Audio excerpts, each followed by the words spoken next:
Assalamu alaikum students. Today we are going to do presentation of EPL exercise sneezing and coughing.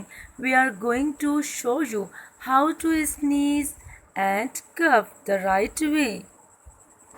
As you know children, COVID-19 is going on. Should be very careful while sneeze and cough. We need material, handkerchief or tissue. When you sneeze or cough, you spread a lot of germs. Always carry tissues just in case. When you feel an sneeze and cough coming, and cover your nose and mouth with tissue. Turn away from people around you. Children, if you don't have a tissue, cough and sneeze, use your upper sleeves and elbow into your hands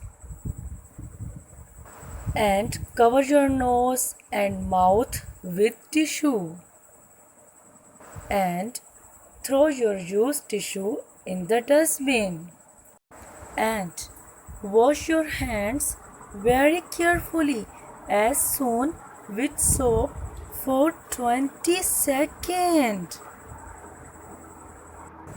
Thank you for watching video.